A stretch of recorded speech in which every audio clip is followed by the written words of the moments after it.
It's May 3rd, 1957, and a young military officer is about to watch a film that was shot a few hours earlier.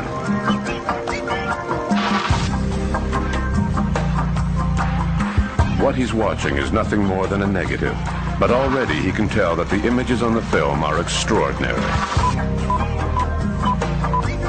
The film shows an unknown disc-shaped craft landing on the ground.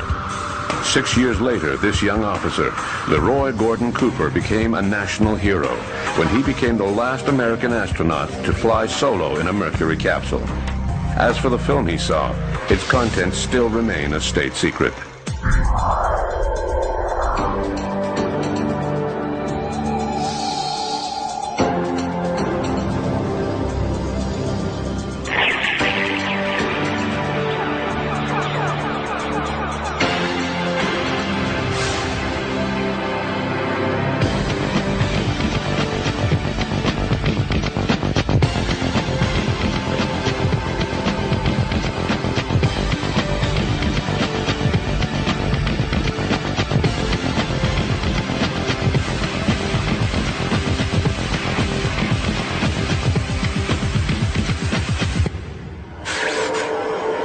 It is said that UFOs have always been an ongoing concern for the Army, both in the U.S. and abroad.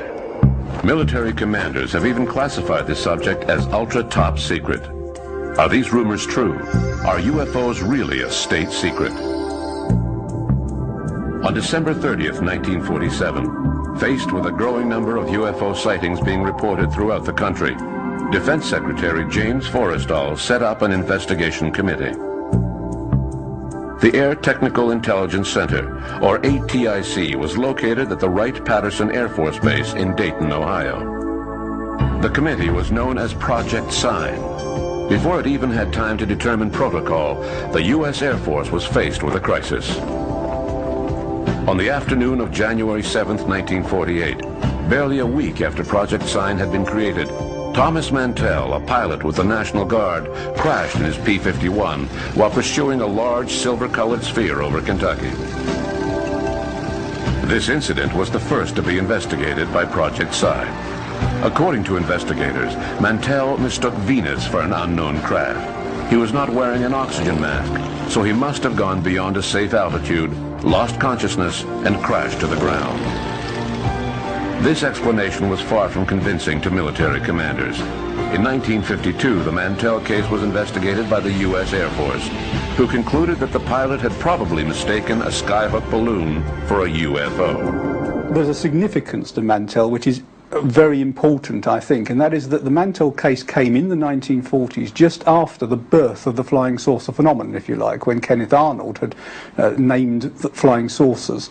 And I think it's important to recognise the power of that image that Arnold created because of what happened to Mantell, a sober, sensible, normal pilot who appears, let's say he did make a mistake, he was led on by the publicity and the hype into this new phenomenon. And it said a lot about how much of a grip this had on the American public in the 1940s. It looked like it could be a quick fad, but of course it hasn't been. But the Mantell case was one of the first deaths really associated with the subject, and huge publicity. The publicity generated by the Mantell case only added to the problems of Project Sign. The situation went from bad to worse as more and more UFOs were sighted across the country.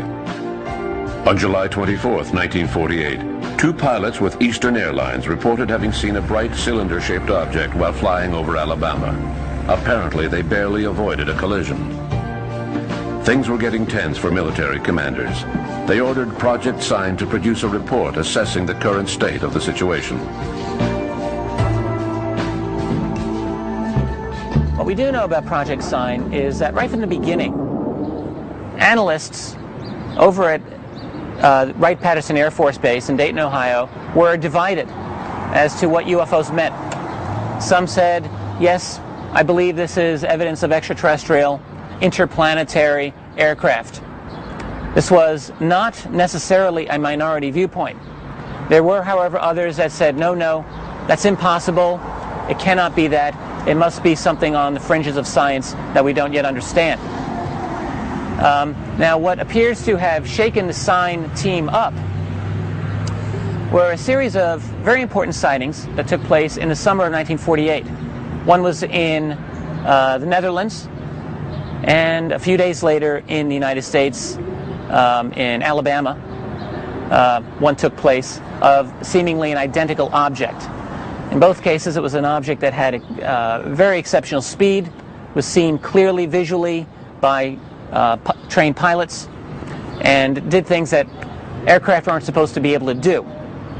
The sign team apparently was very impressed by this and wrote what has been called the estimate of the situation. Now, we should state that no copy of the estimate has ever surfaced. I think that the evidence is good that it did exist. There are some very reputable people who have gone on the line to say, yes, I've read it, I know it's in it. Basically, the estimate was a document that the sign team wrote up that said, yes, UFOs are real, we believe they're interplanetary. This was a document that landed on the desk of Air Force General Hoyt Vandenberg.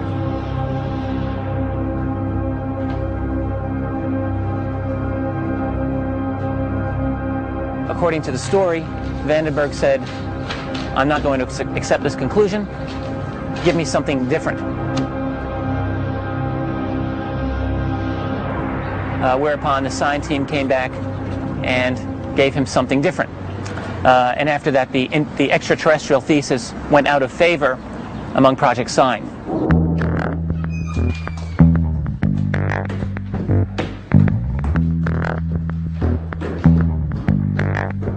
Supposedly, after rejecting the initial conclusions of the estimate of the situation, which stated that the flying saucers could be extraterrestrial in origin, General Hoyt S. Vandenberg gave the order to burn all copies of the report. In February 1949, ATIC submitted a new official report, which contained no reference whatsoever to extraterrestrials. However, the document did state that 20% of the sighted objects had not been identified. The Pentagon reacted by replacing Project Sign with another group, whose job was to minimize sightings of questionable objects. This group was known as Project Grudge. The Dark Age had begun. 11 months later, an announcement was made that UFOs were nothing more than a case of mistaken identification, mass hysteria, or hoaxes. Military commanders knew better.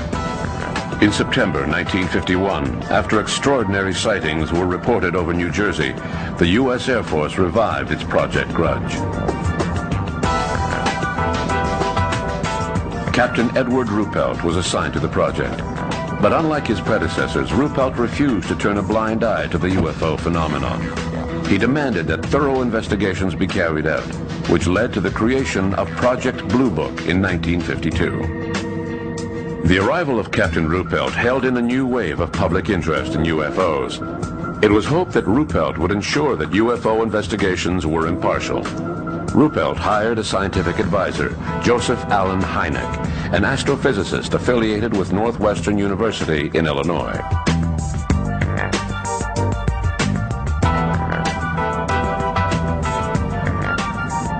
Unfortunately, political winds changed direction in July 1952, when UFOs were sighted over the nation's capital. General John Samford, spokesman for the U.S. Air Force, held a press conference and stated that the lights were nothing more than a natural phenomenon created by temperature inversions. This explanation was hardly convincing. Several federal agencies, including the CIA, were demanding a meeting. They feared that the flying saucer mania would lead to mass hysteria throughout the country. When this meeting was finally held in January 1953, the CIA explained that it was vital to convince the public that UFOs were nothing more than hoaxes or a case of mistaken identification. The U.S. Air Force instructed Ruppelt to direct his efforts towards this goal. Project Blue Book became nothing more than a public relations agency. Ruppelt resigned a few months later, fed up with his new orders. Project Blue Book evolved out of the former Project Sign, which then became something known as Project Grudge, and that became Project Blue Book in the spring of 1952. The reason it did is because of the upsurge of UFO sightings that took place at that time. It was decided that this project required a little bit more status within the Air Force chain of command, and it became Blue Book.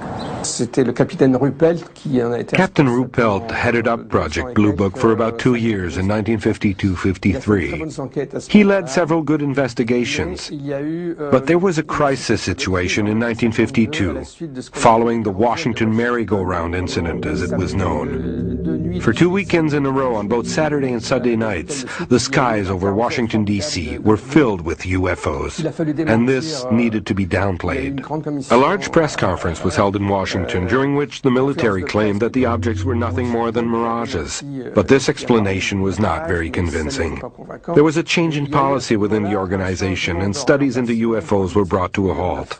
That's when Ruppelt decided to resign from Project Blue Book. Their job became to explain away.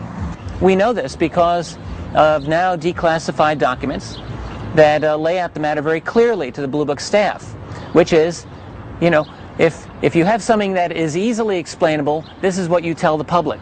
If you have something that is not easily explainable, don't talk about it to the public. It was a very clear recommendation.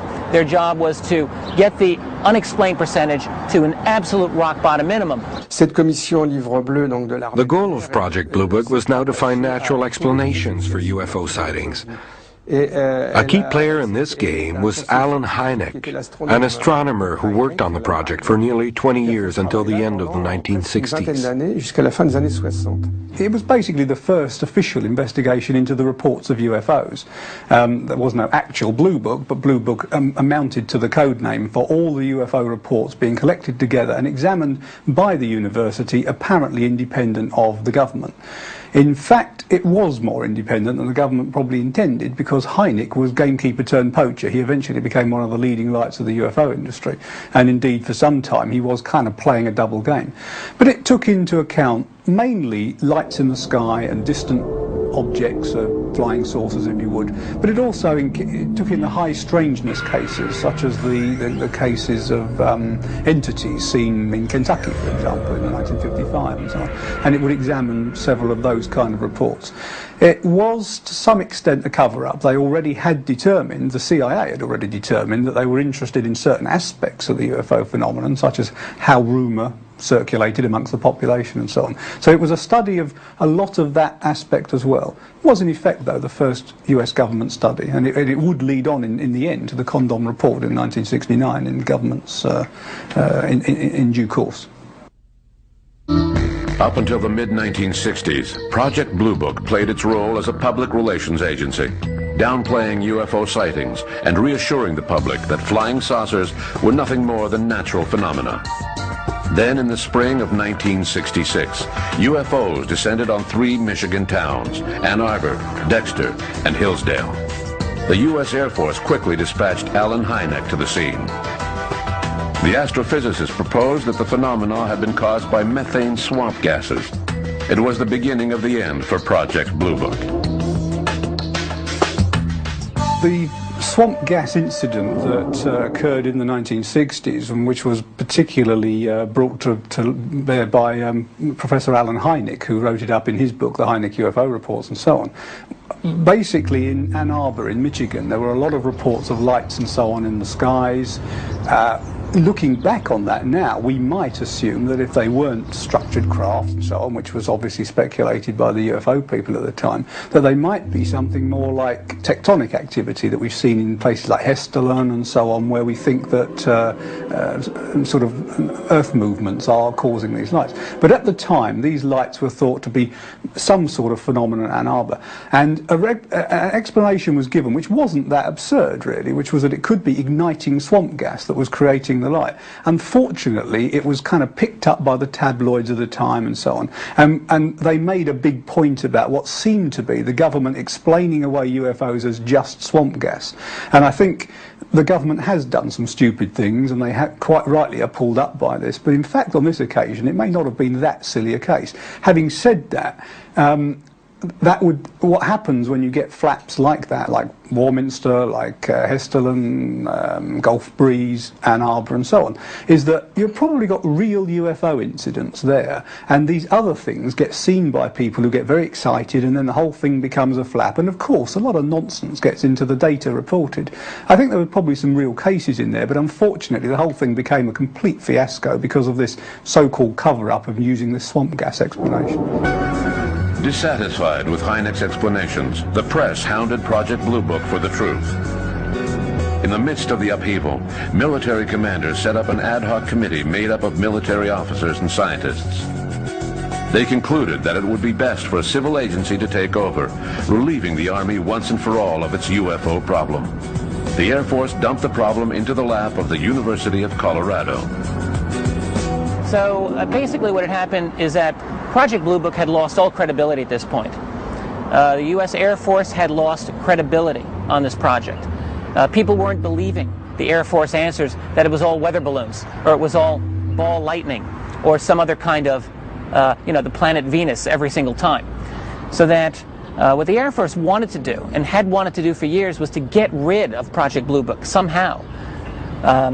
Their problem had always been that they had conceded that UFOs might represent a problem of national security and defense, and therefore they could not come up with a good excuse for getting rid of Blue Book. If they couldn't say that there's no security problems, they were backed into a corner, in other words. So what they did was, in 1966, hand the ball over to the University of Colorado, a very carefully selected institution, I might add, to study this matter once and for all, it was believed, in a scientific manner. The Colorado Project, also known throughout history as the Condon Committee, lasted for about 2 years. Now, at the end of that time, the Condon Committee decided that UFOs were not worthy of scientific inquiry, essentially nonsense, and that the Air Force should drop Project Blue Book. The problem with the Colorado Project was that its director, Edward Condon, although he was a world-renowned physicist, really knew nothing about UFOs, didn't want to know anything about UFOs, and was wrapped up with studying the crackpot cases, and had stated his position long before the project ended, that it was all nonsense. Long before they were supposed to have any conclusions, he was already stating them to the public, to the press. There was essentially, midway through the project a mutiny among many of its members, who realized that this was a problem. They realized that the director was preordaining a negative conclusion. Matters came to a head, and many of the staffers were fired midway through.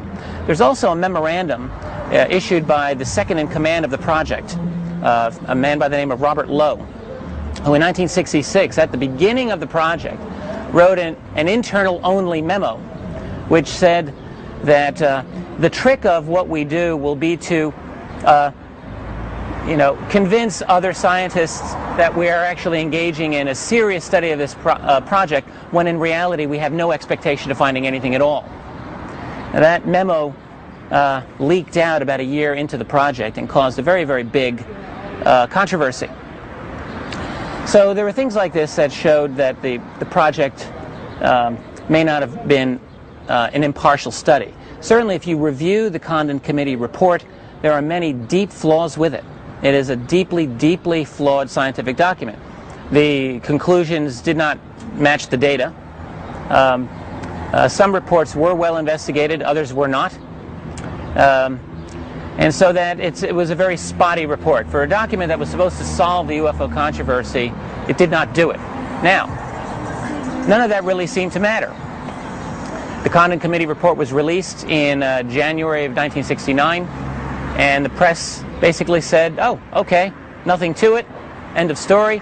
The Air Force said, thank you very much, we're done with Project Blue Book. By the end of the year, Project Blue Book had been disbanded. So in a sense, the Condon Committee was messy, but it did the job. The conclusions of Project Colorado were so incoherent that people wondered whether Dr. Condon had even bothered to read the report before drawing his own conclusions. Once the Condon report was released and Project Blue Book was disbanded, the U.S. Air Force disassociated itself with the UFO issue. Officially, that is. After 1969, the U.S. Air Force has continued to maintain that it no longer investigates reports of unidentified flying objects, or UFOs. This has been its consistent position now for over 30 years. This is patently untrue. We know, for instance, that there have been many intrusions of sensitive airspace that took place in the 1970s over the U.S. northern border and in Canada at the Falcon Ridge Air Force Base in Ontario. Many airspace violations along the U.S. northern border in November of 1975. And this received significant attention by the U.S. military. We know that they investigated it. We also have a memo from 1969 by General Carol Bolander, which stated that the important UFO files that affected national security were not part of the Blue Book system. He was very clear about this. So that certainly there is more than sufficient reason to believe that UFO investigations continue. There have been discussions of possible projects such as Aquarius, another project known as Moondust, and others. Projects such as these that have been said to exist, and I think such projects probably do exist. It's hard for me to say specifically, for example, what was the history of Project Aquarius. We don't really have much information about this. And the documents that discuss Project Aquarius have themselves been disputed in their authenticity. It's very hard to know exactly what it was about. What is clear is that examination and study and investigation of UFOs has continued to the present day.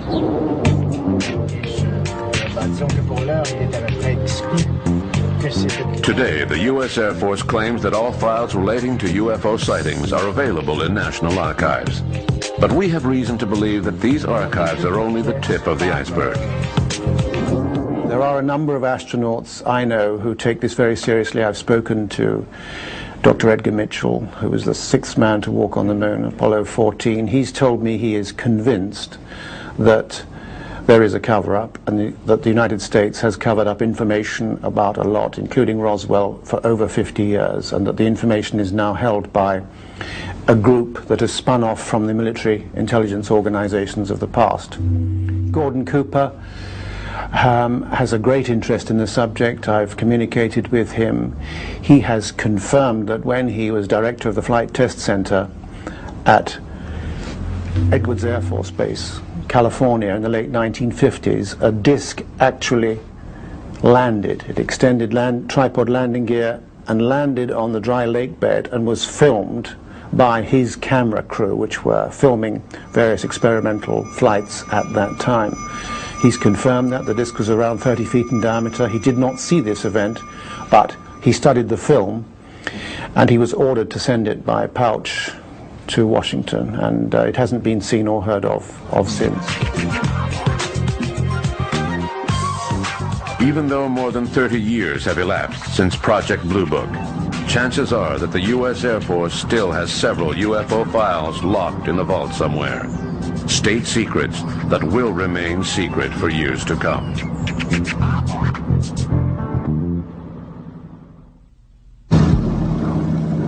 After the Second World War, most NATO countries looked to the U.S. to solve the UFO problem. But that didn't stop them from carrying out their own investigations. In the early 1950s, the Canadian Air Force and the Department of Transportation held several meetings to discuss UFOs.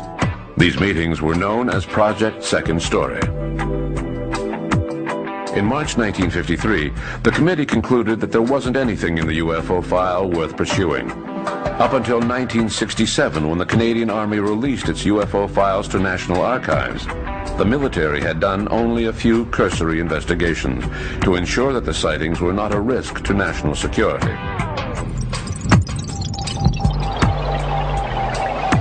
Even today, the Army is keeping a discreet eye on UFO sightings, but only for security reasons. It keeps a close watch on air traffic. We know that all civil air traffic control towers throughout the country keep a UFO sighting checklist. When an air traffic controller receives a phone call from the public or from a pilot who has seen something strange in the sky, the controller must fill out a report and send it to the 22nd in North Bay, an underground military base that monitors the entire Canadian airspace and works closely with the Cheyenne military base in Colorado.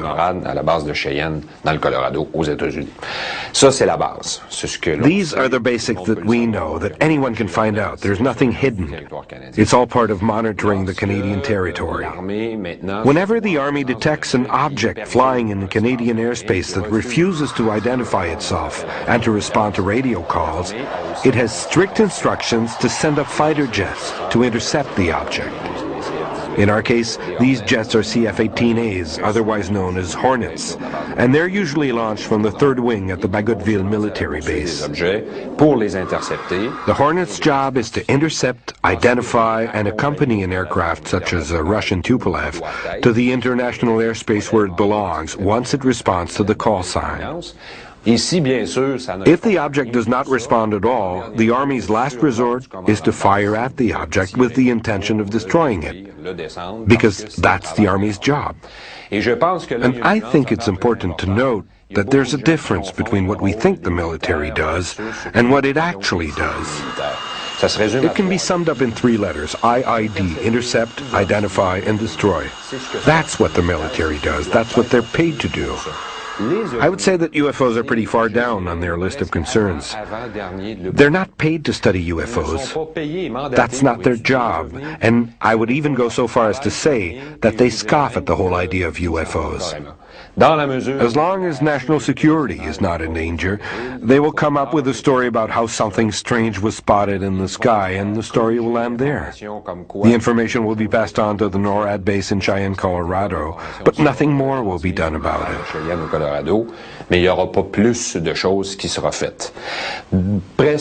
Towards the end of the 1970s, all of the information was being passed on to the Hertzberg Institute in Ottawa, which would put the information together. Then the RCMP would create a file from the information gathered. This process ended around 1995-96 due to cuts by Brian Mulroney's Conservative government, and nothing has been happening since.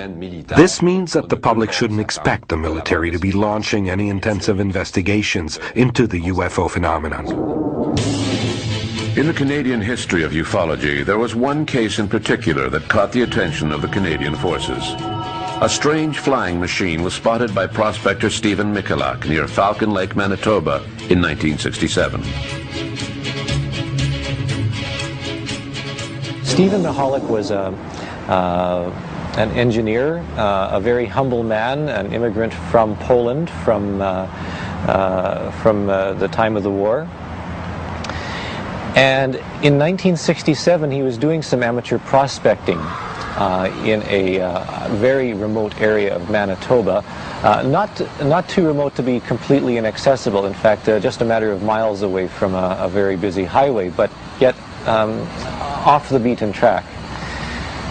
He had said that he was taking a break, eating his lunch, and had started to chip away at a rock formation because there was much silver and gold and other minerals in the area. In fact, he had staked claims to that effect previously, that he had seen an object, silver in color, about 35 feet in diameter, shaped like a flying saucer, like we would imagine from a Hollywood movie, to land on a rock outcropping not that far away from him, shining very, very bright lights out of openings in its turret, its little dome.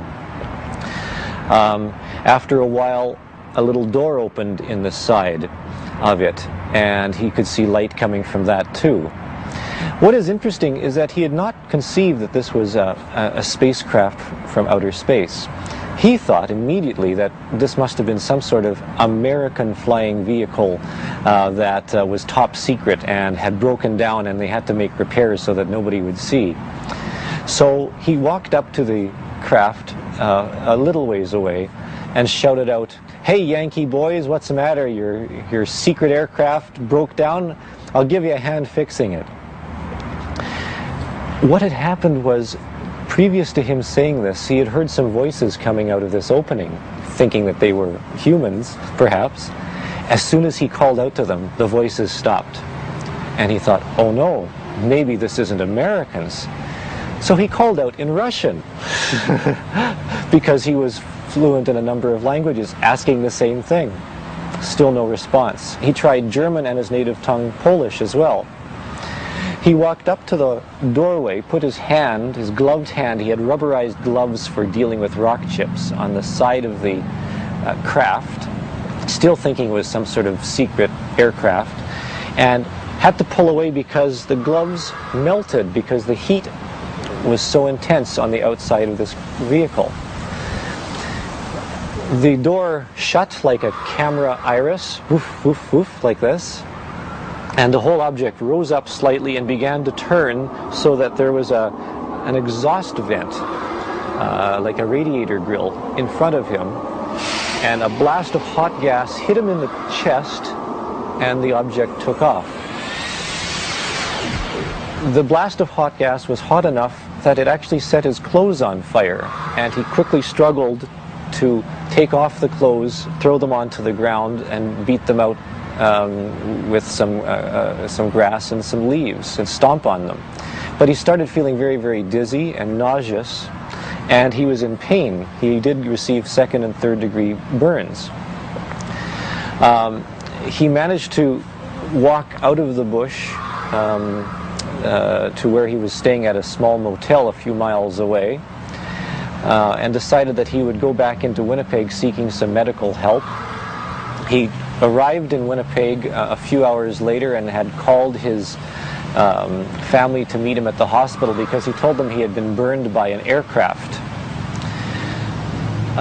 The doctors at the hospital in Winnipeg treated him for the burns and didn't know what to make of some of his other effects. He was dizzy, he was vomiting, he was very much out of sorts. Only later did he actually explain to his family what had happened, and he thought that because this was some sort of secret aircraft and perhaps it wasn't a Canadian or American craft, that it was some other device, that he should tell authorities about this. So he contacted one of the newspapers in Winnipeg and told a reporter about his experience.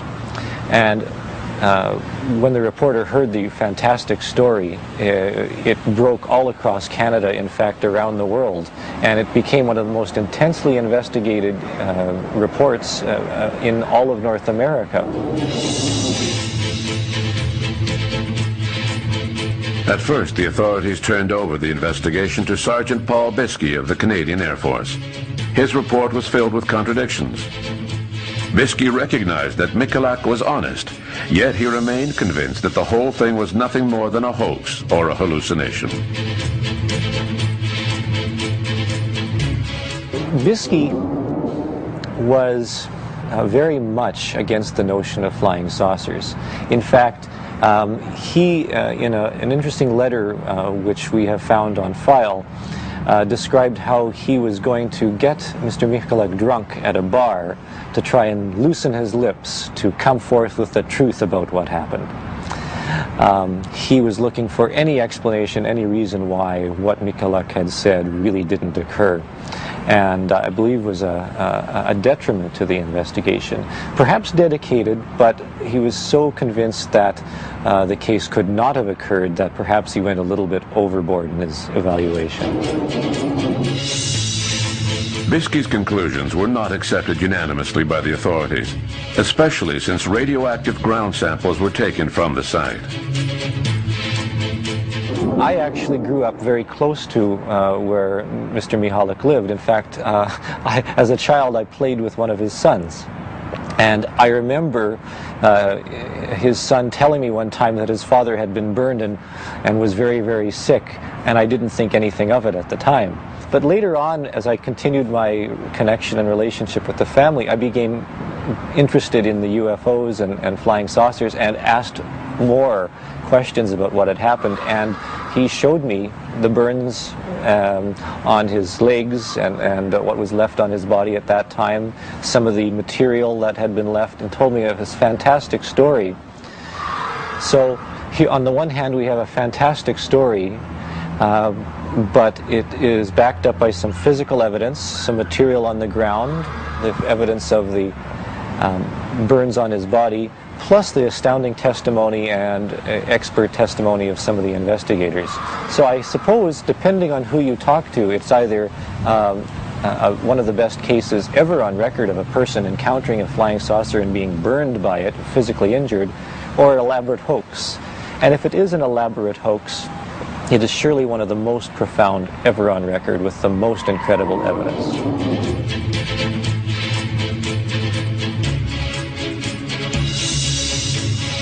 The Michalak case was never really explained.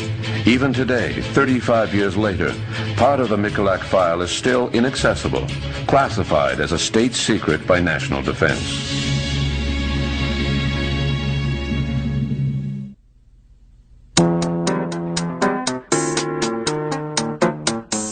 In Europe, there is no Freedom of Information Act, so it is difficult to assess the role of the military with regards to UFOs. We do know that the British government has always been interested in UFOs. Between 1991 and 1994, Nick Pope was in charge of studying reports of UFO sightings. Between 1991 and 1994, my job at the Ministry of Defence was to research and investigate UFO sightings, to evaluate them, to see if there was evidence of a threat to the defence of the United Kingdom. So I would receive between 200 and 300 reports each year, and I would have to the best of my ability, to look at each one of these, to consider all the possible alternatives, and to try and find a conventional explanation. Now, I managed to find a conventional explanation with 90 or 95% of these sightings, but that left me with a hard core which I couldn't explain by conventional means. I had that particular job for 3 years, but in various forms that job or something very much like it has existed since 1950, and the work does continue to this day. Having said that, I think over the years the way in which the subject has been treated has varied enormously, sometimes due to the attitudes or belief of whoever is doing the job at the time. So I, for example, was quite involved in the subject because I thought it was worthy of interest. Others, I think, over the years have taken a less involved view. The British Ministry of Defence has been interested in UFOs since 1950. The Churchill administration was concerned with the US situation, and the British press were a bunch of fearmongers. Military commanders were questioning the nature of these flying saucers. Could they be a new weapon being developed by the Russians? Yes. The British government's interest in UFOs dates back to about 1950, and at that time clearly we were aware of the situation in America with Kenneth Arnold's flying saucer sightings, and we knew, of course, that Project Sign had been set up, and Project Grudge, and that of course evolved into Project Blue Book. In 1950, a very eminent scientist in the British government, Sir Henry Tizard, one of the founding fathers of radar technology, felt that UFO reports could not be dismissed and should not be dismissed without some form of proper investigation. And so the Air Force and Air Force intelligence was tasked with setting up a working party to look into this. This was known as the Flying Saucer Working Party. It formed in 1950, and it reported formally its conclusions in 1951. Its conclusions were quite sceptical and drew heavily on the American party line, that these things were generally either misidentifications or hoaxes. Having said that, when it reported and recommended that no further action was taken, a year or so later, this was overturned because of a high-profile series of UFO sightings involving the military. But that is how the official interest started. Once the Air Ministry and the Ministry of Defence had set up a small unit to look into these UFO sightings, that project ran, and indeed to a certain extent still runs to this day. And the job that I did between 1991 and 1994 is simply the modern version of the research and investigation effort that was set up in the early 50s and has run ever since. Now, of course, there have been changes in, of course, the personnel. There have been changes in the way in which these incidents have been investigated, but essentially it is the same project, and the fundamental brief has not changed. That is, to look at the sightings to satisfy ourselves that there is evidence of no threat to the defence of our country. By definition, the Army is secretive and doesn't reveal information to the public. It prefers to keep silent rather than work openly with ufologists. But a few years ago, the Belgian Army decided to cooperate with a group of Brussels ufologists. SOBEPS, the French acronym for the Belgian Society for the Study of Space Phenomena. In the fall of 1989, an airship appeared over Belgium. Witnesses described a large, black, triangular-shaped craft with 3 flashing red lights. In Brussels, SOBEPS was quickly inundated with reports of sightings. The Belgian Army agreed to cooperate with the ufologists and was ready to send up a reconnaissance aircraft.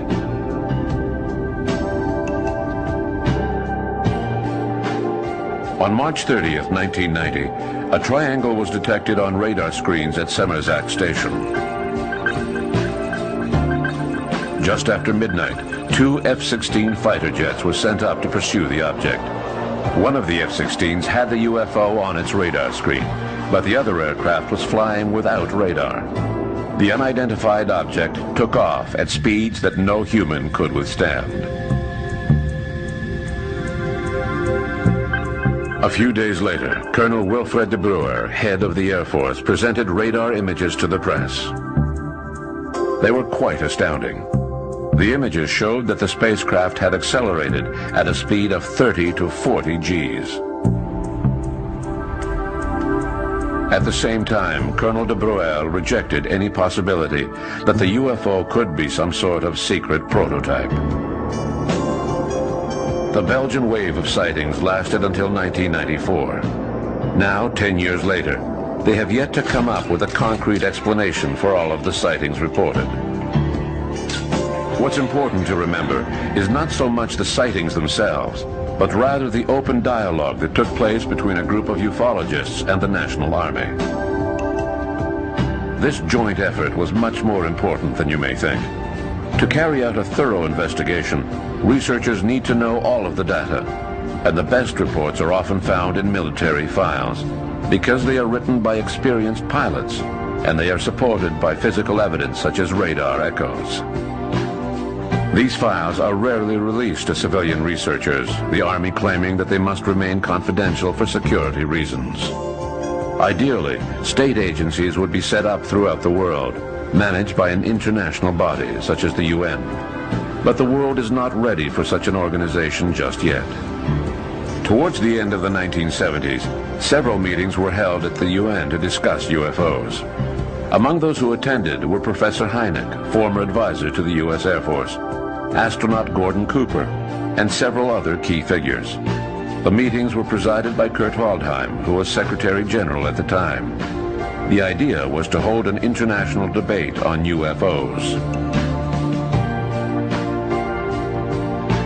Unfortunately, the meetings were short-lived, since an American diplomat threatened to complain to the Senate that American funds to the UN were being used to study UFOs. Proof that before God, we are all equally wise and equally foolish.